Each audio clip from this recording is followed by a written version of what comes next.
So we got rushed off to A&E, and that's when he then went into the point where he was semi-comatose.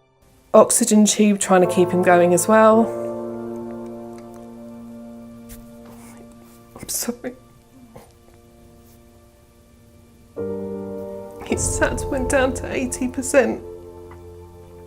And they said to me he might not make it through the night.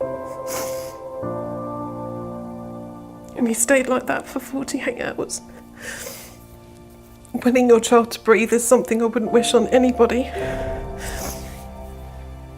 And then suddenly everything changed. All the medicine started to kick in. And 4 days after he first came in, we knew he was on his way back. And he decided that he was going to push his garage that had come from the playroom down the corridor to his consultant. Looked up at his nurse, gave her a thumbs up, and then turned around and went back to his room again.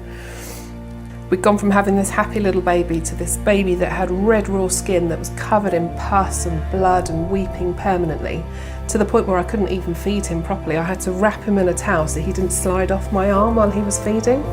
And he's now 5 and he's still battling eczema throughout this entire process that we've gone through. And I think it has defined him as a character because it's made him very strong, but he's also acutely aware that he's different to other children, and it's very hard for him to go through. Giving him the love and support that he needs to give him the confidence to grow enough to say, it's okay, it doesn't matter if you're different because you're special, you're making things better in the world and you're still doing everything that you want to do. For 1, it's itchy. For 2, it hurts.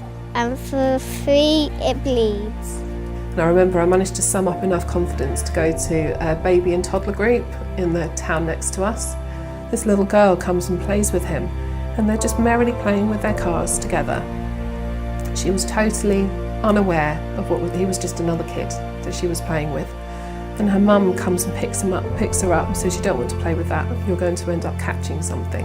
It's utterly soul destroying. So I have to check labels for absolutely everything. So I use scientifically proven safe for the skin products for Callum, be it that it's washing up powder, be it that it's clinical detergent, be it that it's shampoo that everyone else uses as well.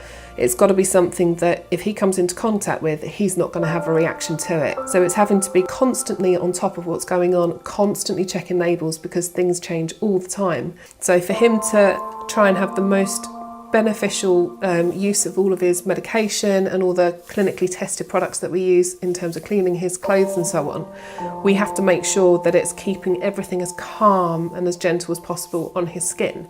When I'm poorly, I have to use my medicines and they make me better. And to this day, he's still shoving 2 fingers up to eczema and allergies and proving that he is not going to go down without a fight.